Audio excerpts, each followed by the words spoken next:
Olá pessoal, tudo bem? Estamos aqui novamente para mais um quadro Saúde Financeira e hoje nós vamos falar um pouquinho sobre o que aconteceu com a taxa de juros do Brasil na última semana, né? Na quarta-feira a gente teve a divulgação pelo Copom, né, sobre uma alta da taxa de juros do Brasil, a Selic, né? Então a Selic é a taxa de juros do Brasil, a taxa de referência, né, a taxa do país, que é utilizada justamente para remunerar títulos públicos. Só que ela tem um reflexo direto na economia e em todas as linhas de investimento. Nesse comunicado, o Copom divulgou que aumentou a taxa em 0,75, ou seja, nós estávamos com uma taxa Selic de 2%, foi para 2,75%, porém também já sinalizou que na próxima reunião do Copom, que vai ser daqui a 45 dias, nós vamos ter mais um aumento de 0,75%, que vai lá na frente elevar a taxa de juros do Brasil a 3,5%. Muito bem, mas o que isso significa, né? Esse processo foi um processo que após 6 anos, né, de reduções de taxa Selic, nós voltamos agora para um processo de aperto monetário que leva exatamente à elevação. Então a gente tem uma sinalização de a taxa continuar subindo até o final do ano e a gente pode chegar a 4,5%, 5% ao ano, aí, fechar, né, 2021 com a taxa nesse patamar.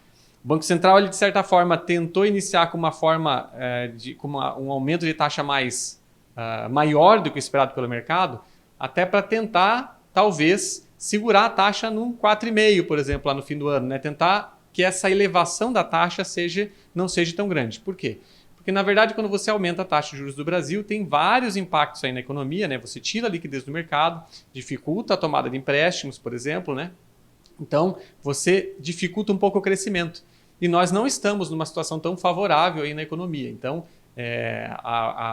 embora o mercado esperasse uma alta menor, talvez essa aposta aí do Copom foi exatamente de tentar que lá no final do ano nós tenhamos uma taxa um pouco menor, né? Isso aí implica também em alguns ajustes até no nosso câmbio, porque a taxa de juros do Brasil maior implica em, às vezes, começar a diminuir o carry trade, que a gente chama, que é quando o pessoal toma empréstimo numa economia, num país, e aplica em outro, justamente para apostar na diferença de taxa de juros. E a nossa taxa de juros estava trazendo um processo, vamos ver, desfavorável para o Brasil, para a nossa moeda, e estava exatamente ajudando aí a elevar o dólar junto com o risco fiscal, etc., com outros fatores aí que estavam afetando o Brasil.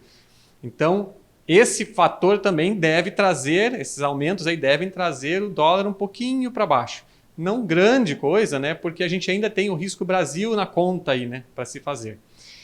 Muito bem, então vamos pontualmente aqui ver sobre alguns investimentos, né? Primeiro deles, vamos falar da poupança. O que aconteceu com a poupança, então, com esse aumento de 0,75? A poupança, ela remunera 70% da Selic, o que significa, então, que ela vai passar a remunerar agora 1,92 mais a TR, né, ao ano. Então, a gente vai ter uma remuneração um pouquinho melhor da poupança. Esse aspecto a gente vai ter que avaliar em outros pontos, né? Então, embora esteja aumentando o resultado da poupança, que é isento de imposto de renda, a gente ainda vai ter que fazer aí um batimento com inflação, né? O que isso representa aí em comparação com a inflação? E o segundo item que vale a pena a gente olhar é qual que é o reflexo no CDI. Por que o CDI? O CDI é o Certificado de Depósito Interbancário. É a taxa que é negociada entre os bancos para dar liquidez entre eles, né? E isso sempre fica um pouquinho abaixo da Selic. Então, se a Selic ficou em 2,75, o CDI está em 2,65. Pode ter uma pequena variação nisso daí. Mas o CDI é o cara que é utilizado como referência para os investimentos que você tem nas instituições, né? Às vezes você pode estar num CDB amarrado ao CDI, que vai estar te pagando um percentual desse 2,65 ao ano, né? Por exemplo, eu tenho lá um CDB que paga 98% do CDI. Ele paga 98% disso aqui, né? Então a gente vai poder ter essa variação aí. E também esse CDI é utilizado como referência para fundos que trabalham de forma diferente, né? Por exemplo, multimercados, essas coisas que utilizam o CDI como referência para saber se o fundo está superando exatamente a taxa interbancária. Só que também tem o outro lado da moeda, né? O CDI também é utilizado em muitos contratos de empréstimo. Então, se você tem um empréstimo aí que você fez recentemente, apostando na manutenção da taxa Selic baixa, nós começamos um processo de aumento. Isso significa que você vai pagar mais ali na parcela do teu contrato. Então, CDI, ou seja, essa mudança na Selic, ele tem impacto em toda a economia, tanto nos investimentos quanto nas dívidas e na situação aí até cambial. Muito bem, aí o que vale a pena a gente comparar é essas variações com a inflação. Olha só a inflação aqui.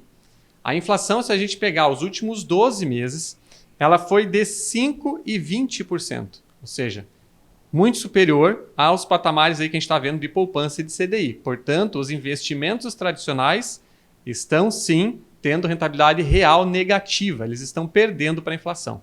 Continuam perdendo, mesmo com o 0,75 de aumento na Selic. E a inflação que está sendo esperada no relatório no relatório do Focus da semana passada, a gente estava exatamente com a expectativa de 4,6% em 2021 de inflação. Ou seja, a gente continua perdendo aí para a inflação, mesmo a projetada daqui para frente. Essa inflação esperada deve diminuir um pouco, porque na verdade a Selic ela tenderia a diminuir a liquidez no mercado e talvez reduzir um pouco a inflação. Só que nós temos outros fatores que impactam na inflação também, então isso não é certo, né? Mas enfim, essas informações vêm exatamente para você repensar os seus investimentos e repensar os seus contratos de financiamento também, não é? Então, avalie, sente, dê uma olhada nos seus investimentos, veja se não é um momento para você fazer um ajuste e às vezes até reavaliar aquele empréstimo que eventualmente pegou ali amarrado ao CDI. Aqui é Juan Sabe, planejador financeiro, e até a próxima.